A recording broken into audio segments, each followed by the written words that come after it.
Welcome to The Explainer. Today we're diving into a genuinely fascinating piece of source material that frames human history in this incredibly unique, almost cinematic way. So, right off the bat, I want you to put yourself in the shoes of the narrator. Picture this dramatic, moody scene. You're this mysterious, shadow-shrouded figure looking down at the glowing 3D hologram of a bustling modern city. You are in charge. You are looking down at the world below. Okay, let's just jump right into this immersive thought experiment presented by our source. Close your eyes for a second. Imagine you are part of this tiny ruling elite. You literally control the world. But as the text points out, you've got a massive recurring daily problem on your hands. You have an entire global population to manage, and you absolutely need them to be productive. The problem is exactly this. How do you get millions of people to wake up, leave the comfort of their warm beds, and go to work for you every single day for their entire lives? The source text explores how the rulers of humanity throughout history have essentially treated this like a giant software problem. They've continuously, iteratively upgraded their societal systems to solve this exact problem of mass motivation. So let's take a look at version 1.0, physical slavery. The very first version was just simple, raw force. Think of an epic, sandy landscape of ancient Egyptian pyramids under construction, or the sweeping empires of Rome. The management style back then was completely literal. Basically, pick up that stone or else. But our source makes a really great point here. Physical force is actually a terrible, highly inefficient management system. I mean, you have to feed the laborers, house them, guard them around the clock, and constantly worry about a rebellion. Plus, people who are forced to work are only going to do the absolute bare minimum just to avoid punishment. So rulers quickly realized a golden rule of human nature. People don't work hard when they're forced, they work hard when they believe.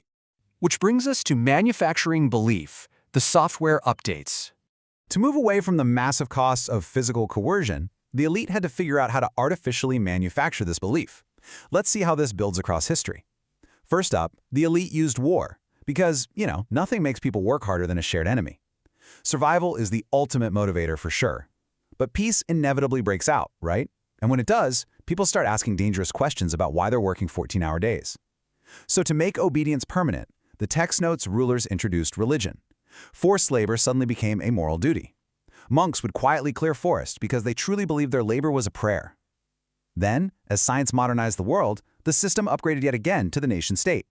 The new mantra was all about sacrificing for the empire. And honestly, this worked incredibly well, until 2 world wars ultimately shattered that illusion. Moving on to our next section, the universal symbol, money. According to the narrative, when those complex historical myths began to fail, humanity needed a much simpler control formula. So, right during the fast-paced Industrial Revolution, amidst all those spinning steam engines and towering brick chimneys, the complex myths were completely replaced by a single universal symbol, money. Suddenly, mass motivation became highly personal. The message was simply, work hard and you get more for yourself. And it was an absolutely brilliant upgrade because it crossed borders, languages, and culture seamlessly to build factories and lay railroads across the globe. Now, the text impartially details the dark side of this new system, too. Money doesn't just naturally spread itself out, does it? It pools at the top, basically turning people into mere units of labor. By the mid-20th century, workers actually fought back. Through unions, they won a brief period of decent living standards, where a single income could actually buy a house, a car, and secure a solid pension. But as the source text claims, the elites hated sharing this wealth, and so, by the 1980s, that relatively balanced system was systematically dismantled. And that leads into the ultimate upgrade, consumerism. To prevent another labor revolution, the source claims the ruling elite rolled out their final and honestly most perfect upgrade yet. Notice the massive shift in the core promise made to the public here.